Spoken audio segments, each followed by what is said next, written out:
지난달 취업자가 1년 전에 비해 50만 명 이상 늘었습니다. 홍남기 경제부총리도 고용회복 흐름이 견조해진 모습이라고 자평을 했습니다. 코로나19의 영향에 따라 고용시장은 크게 달라질 것 같습니다. 이런 가운데 문재인 대통령이 어제 고용연장을 검토하겠다고 밝혀 논란을 불러일으키고 있습니다. 오늘 집중진단에서는 고용시장 동향과 고용연장 문제를 살펴보겠습니다. 다양한 의견 있으시면 문자 샤프 3698번으로 보내주시면 실시간 토론에 반영하겠습니다. 이 자리에 최영기 한림대 경영학부 개건교수 그리고 신세돈 숙명여대 경제학부 명예교수 자리하셨습니다. 두 분 어서 오십시오. 반갑습니다. 네.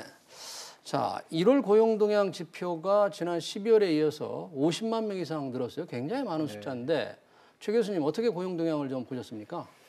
그러니까 작년 12월도 50만을 넘겼고 이번 1월 달에 이제 57만 가까이 늘었는데 뭐 문재인 정부가 지금 가장 자랑할 만한 경제 지표라면 고용 지표인 거예요. 굉장히 역설적인 현상인데 1월 달 거를 보면 약간 좀 조심해야 될 거는 작년 1월 달에 고용 증가 규모가 취업자 증가 규모가 2만 정도뿐이 안 됐습니다. 워낙 적었던 거죠. 네, 그렇죠. 그러니까 원체 낮았기 때문에 거기에 대비해서 이제 57만 이렇게 늘었다 이런 거는 감안을 해야 될 것 같고요. 그리고 또 하나는 경제 성장이나 이런 것들이 그렇게 썩 좋지가 않은데 경제 상황이 좋지 않은데 고용 지표만 좋다는 거는 뭔가 좀 불안하거든요. 이게 지속 가능할까? 뭐 이런 이제 좀 약간 우려를 낳는. 그런데도 어제 홍 부총리는 이제 생산 가능 인구가 줄고 있는 그런 상황에서도 고용이 이렇게 늘어나는 것은 상당히 좋은 모습 아니냐 이렇게 뭐 자평을 했어요. 근데 그거를 좀 더 따져보면 지금 이제 60대 이상 인구는 굉장히 빠르게 늘거든요. 그러니까 한 50만 정도가 늘었어요, 인구는. 그러니까 60대 이상 인구는 50만이 늘고 취업자도 50만이 늘었습니다. 그러니까 이게 그 57만 개의 일자리가 늘었다고 그러지만 실제 60대 취업자가 50만 명 늘었다는 얘기는 이게 약간 좀 그렇게 건실한 아주 질 좋은 뭐 고용 지표는 아니다 이렇게 얘기할 수 있겠습니다. 신세동 교수님은 어떻게 보셨습니까? 그렇다면 뭐 노인 일자리만 늘어났을 뿐이다. 상당히 오히려 걱정을 해야 될 건데. 56만 8천 명 는 것 중에서 60세 이상이 50만 7천이니까 제 유를 계산해 보니까 90%가 60대가 증가한 거예요. 이게 60대 증가하신 것이 정규직일 거냐, 또 급여가 충분할 거냐, 그러지 못할 거라는 거죠. 그래서 숫자상으로는 숫자가 되게 뭐 고용률, 실업률 다 좋아졌지만 내막으로 들여다보면 굉장히 이게 좀 생각을 해봐야 되는 것이다. 아까 우리 최 교수님이 지적을 했고 그거와 더불어서 1시간에서부터 35시간까지 일하는 분들 그러니까 36시간 미만에 계신 분들이 얼마 늘었는가 봤더니 정확하게 57만 늘었어요. 그러니까 이번에 56만 8천 는 것이 100% 35시간 미만에서 늘어난 것인데 그건 어떤 것을 의미합니까? 그렇다면 그러니까 늘어난 게 거의 다 단기 일자리라는 거를 잘 말해주는 거죠. 뭐 아르바이트 같은 것만 늘었다 뭐 그런 얘기인 거죠. 그렇죠. 그러니까 사실은 우리가 보다 정확하게 분석을 하려고 하면 취업자가 한 사람이 늘었으면 그게 몇 시간짜리가 얼마 늘었고 이런 것들이 좀 더 세분하게 나와줘야 되는데 그게 이제 없는 상황에서 일단은 지금 늘어난 게 고령자 중심이고 단기 일자리 중심이다. 그게 이제 특이하고 제가 작년 1월에 비해서 금년 1월에 얼마만큼 좋아졌는가? 아까 기저효과 했잖아요. 작년에 19,000이 이번에 이제 56만 8천이니까 55만 증가했어요. 그거를 내역으로 들여다봤더니 제조업이 18만 가까이 개선됐어요. 제조업 분야가? 제조업이 17만 줄던 게 만 증가해서 18만 늘었고 음식 숙박업이 4만 줄던 게 8만 6천 늘어서 12만 7천이 늘었고 운수창고도 10만, 시설관리가 14만, 예술 스포츠가 9만이에요. 그러니까 작년에 비해서 금년 1월이 한 55만이 늘었는데 네. 그 내역을 업종별로 들여다보니까 제조업, 운수창고, 음식 숙박, 예술 스포츠, 시설 관리들하는 거예요. 보건사회복지 서비스 분야. 보건사회복지는요, 놀랍게도 네. 작년하고 금년이 거의 차이가 없어요. 작년에 17만 8천 늘었고 이번에 18만 9천 늘었기 때문에. 근데 그 통계 네, 계속하시죠. 네. 그러니까 네. 늘기 18만 9천 늘었지. 네. 근데 작년에 18만 늘었단 말이죠. 아, 그러니까 작년 재작년하고 비교하면은 거의 네. 안 늘었다는 네, 이야기인데 이게 무슨 효과를 반영하는가 하면 네. 설날 효과가 있었을 가능성이 굉장히 크다. 설날 효과. 네. 1월 달에 후반기에 설날이 있다 보니까 그렇죠. 네. 그 1월 안에 설날 전에 네. 많은 그 설날에 못하는 일들을 네. 서둘러 땡겨서 했을 가능성이 크다. 네, 그런 네. 것들이 제조업, 운수창고, 네. 그다음에 음식 숙박, 시설관리 네. 쪽에서 나타났다. 따라서 네. 이러한 효과들이 없어지는 네. 2월, 3월, 4월이 가면 기저 효과도 없어졌지, 설날 효과도 없어졌지. 네. 그다음에 이제 이번에 우리가 걱정하는 신종 코로나 효과도 없어지지. 이렇게 되면 지금 이 1월 통계는 안 나간 거죠. 코로나19, 우리 신종 코로나 바이러스를 코로나19로 부르겠습니다. 코로나19, 2019년 코로나 바이러스다. 그래서 코로나19로 부르기로 했는데 아무도 못 알아들을 그 영향이 지금 이제 저희들이 계속 쓰기 시작해야죠. 그러죠. 근데 코로나19의 영향이 거의 반영이 안 된 거예요, 1월에는. 그렇습니다. 만약 2월 통계를 우리가 나중에 알게 된다면 상당히 그 실업이 많이 늘어나지 않을까. 예, 그 우려가 네. 크죠. 네. 이 고용 동향 조사를 네. 15일 기준으로 해요. 매달. 15일요? 예, 네. 그러니까 1월 15일 기준으로 봤다고 고주. 조사한 네. 거라고 봐야 되고. 네. 2월 고용 동향을 2월 15일 이번 주 내지는 내주 초 이렇게 봐야 되거든요. 네, 조사 네. 시점을. 네. 근데 지금은 관광객 감소라든가 그렇죠. 중국에서의 부품 조달로 인한 네. 부품 조달 차질로 인한 자동차와 전자에서의 생산 차질, 네. 그리고 내수 위축 네. 뭐 이런 모든 영향들이 가장 피크점에 달한 시점이라고 봐야 되거든요. 네. 그래서 2월 고용 동향은 작년 2월도 그렇게 썩 좋지는 않았어요. 그래서 작년 2월도 안 좋았기 때문에 안 좋았기 때문에 기저효과 덕을 볼 수도 있겠는데 덕을 좀 볼 수 네. 있겠죠. 네, 덕을 볼 네. 수 있겠는데 네. 1월처럼 이렇게 아주 극적인 네.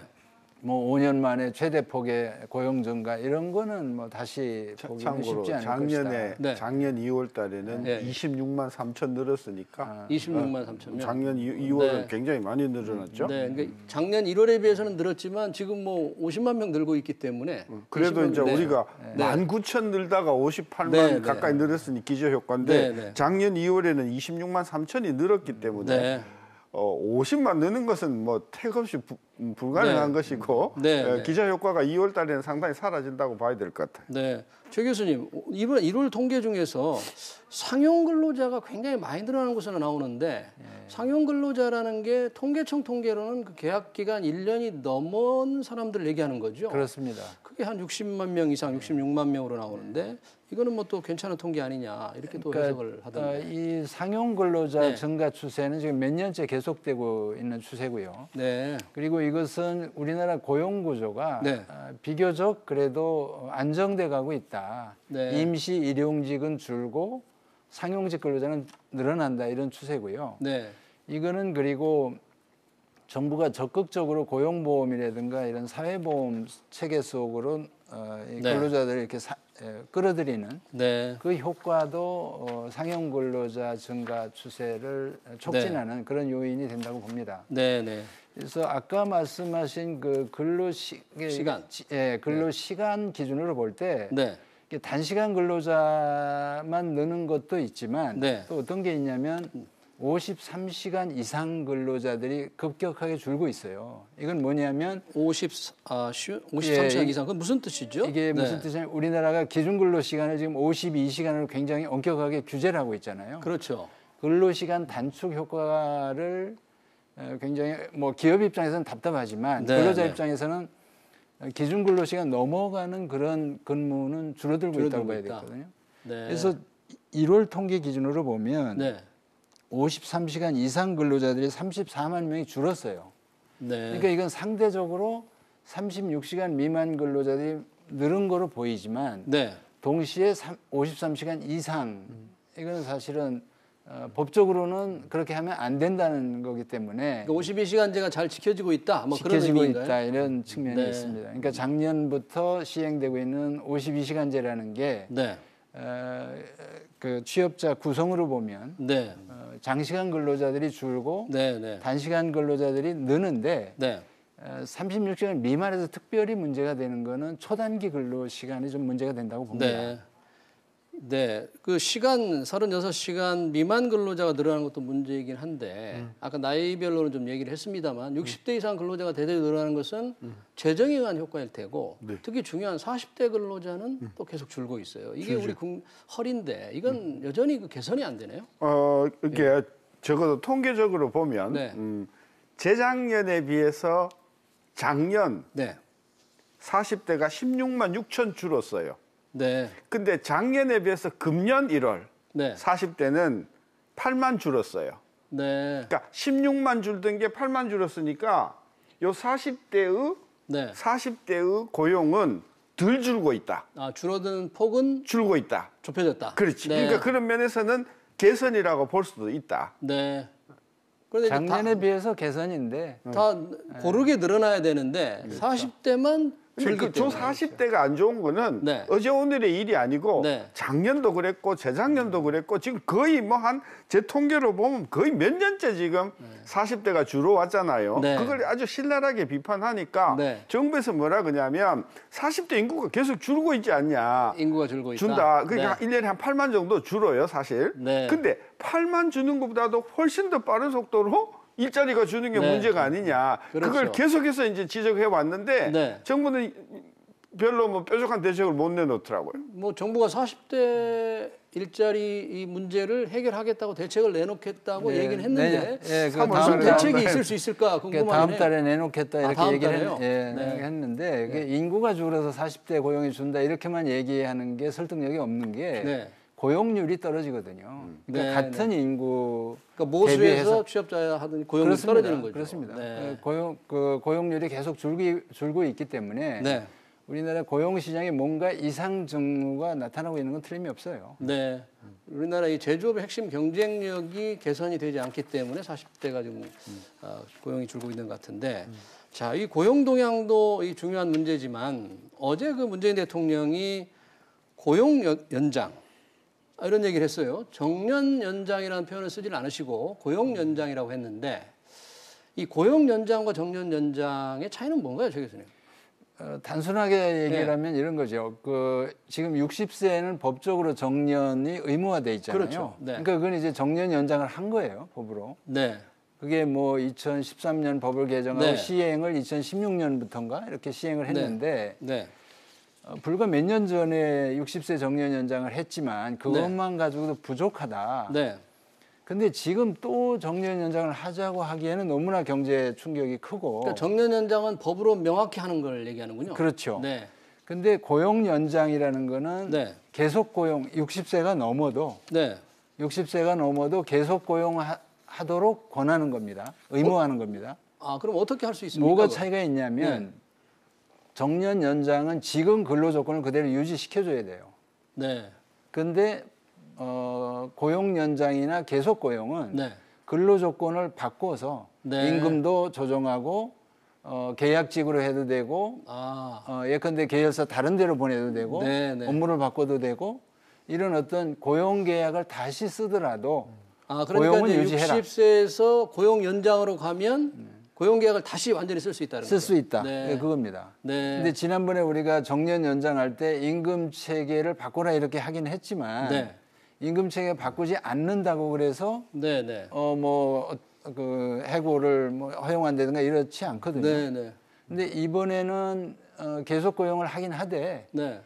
임금이라든가 근로시간이라든가 뭐 직무라든가 이런 거는 다 바꿀 수 있다. 이런 것이 다른 점입니다. 그런데 재정경제부에서 작년 하반기 후반에 이 계속고용제도 문제를 꺼냈다가 갑자기 그 수면 아래로 놔버렸거든요. 그래서 이 문제가 별 논의되지 않는가 보다 했는데 갑자기 문재인 대통령이 얘기했기 때문에 이게 지금 무슨 준비가 돼 있나? 뭘 하겠다는 건가? 그런 생각이 들어요. 어떻게 평가를 하십니까?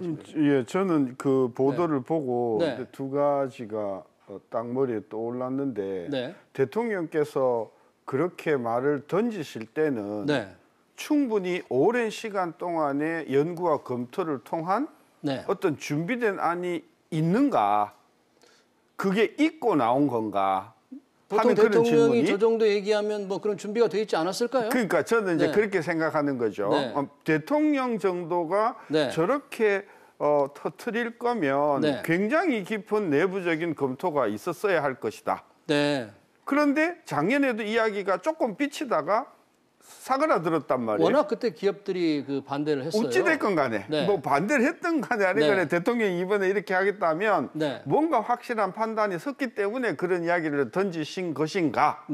이제 분명히 상식적으로는 그랬을 것이다 라고 하는 것이 첫 번째인데 지금 나오는 이야기 보면은 좀 그게 또 의심스럽게 하고요. 준비가 안 된 것 같습니다. 두 번째는요. 두 번째는 궁금증 뭐. 이게 정년 연장이 됐든 계속 고용이 됐든 고용 연장이 됐든 이런 것들이 자영업자한테 보탬이 될까요? 자영업자는 뭐 정년이 관계 없으니까 아무 도움이 안 되죠. 그다음에 임금 근로자 중에서도 민간 근로자들, 민간 기업에 종사하시는 분들, 특히 노조의 보호를 받지 못하는 분들에게는 이게 큰 도움이 될까요?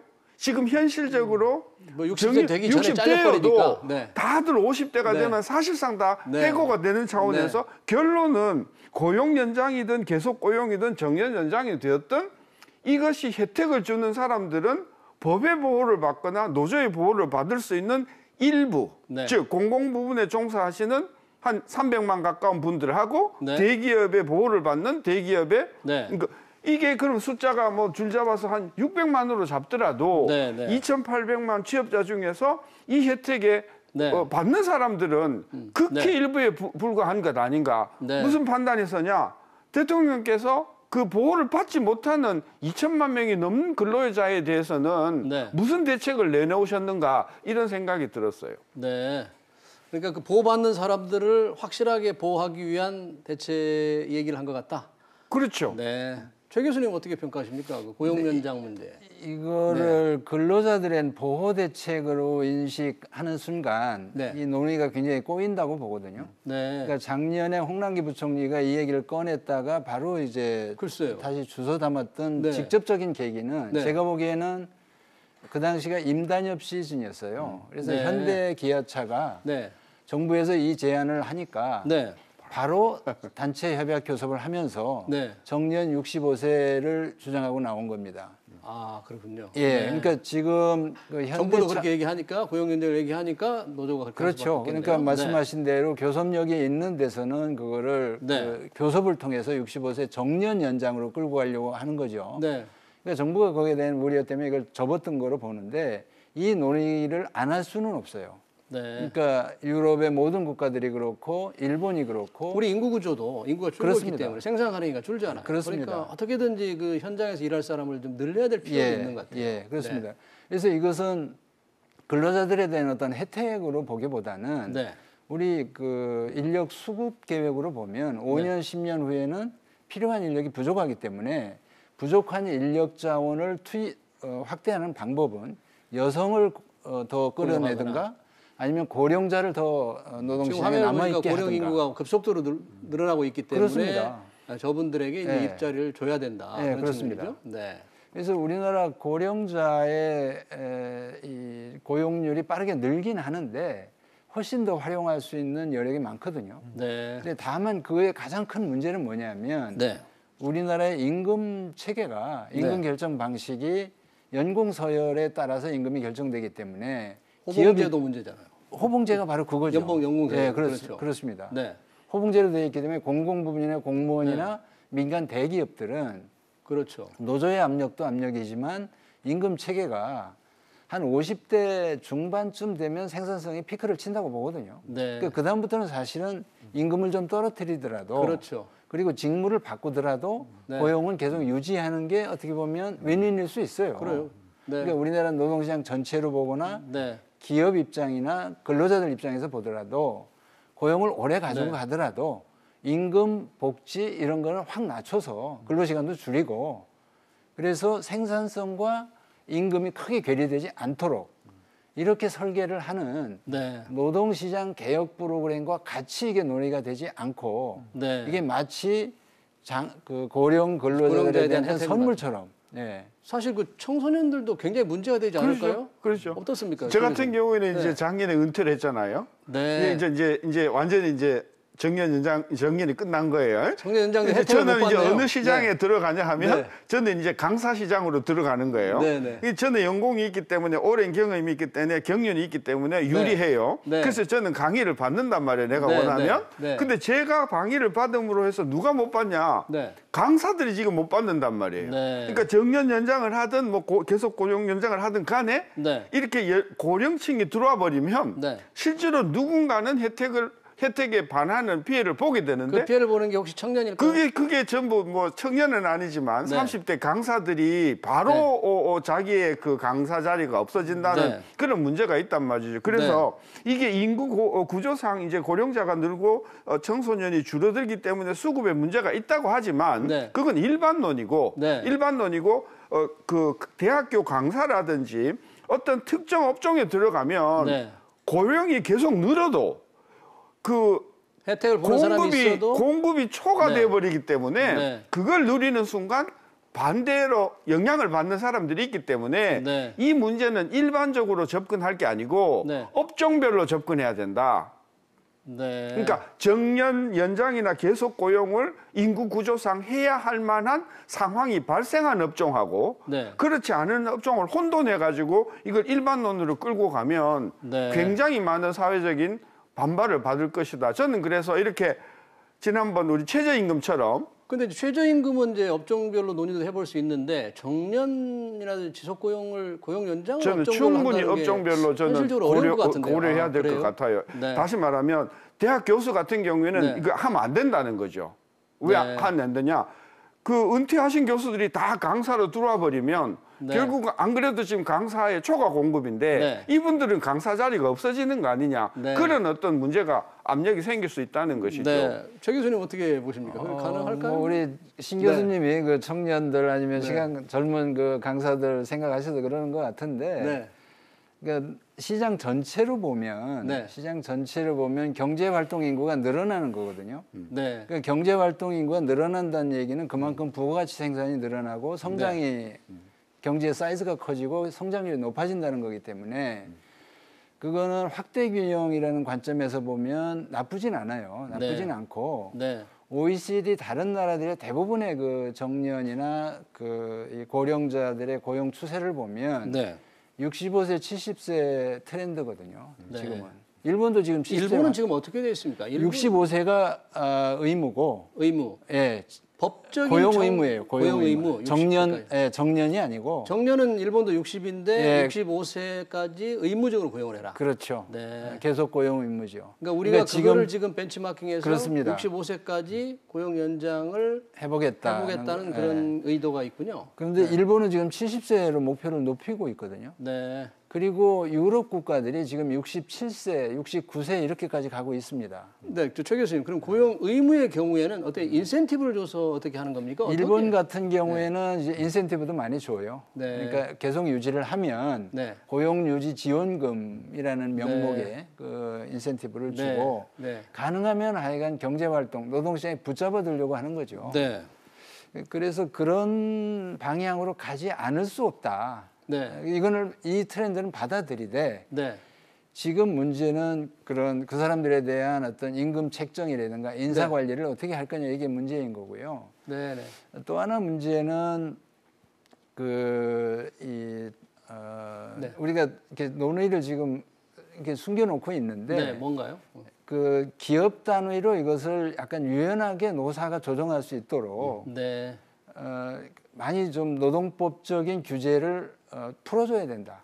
그러니까 법으로 일관되게 이걸 하도록 하면 경직성이 철회하기 때문에 말씀하신 대로 뭐 강사 시장 이렇게까지 세분해서 업종별로 하긴 어려울 것 같고요. 우리나라 노동시장의 특성상 오히려 기업 단위로 노사가 좀 약간 자율적으로 이거를 정할 수 있도록 근로 시간도 마찬가지거든요. 근데 우리나라 노동법이라든지 노동시장이 워낙 경직성이 강하기 때문에 노사가 이런 합의하기가 굉장히 어려운 현실 아닌가요? 그래서 이거 정년 연장이 정년 연장 내지는 정년 폐지 뭐 이런 논의를 하면서 동시에 근로 시간을 정하는 문제라든가 임금을 정하는 문제라든가 이런 것들에 대해서 노동법에서 정하고 있는 너무 획일적인 어떤 규율 같은 걸 풀어줘야 된다.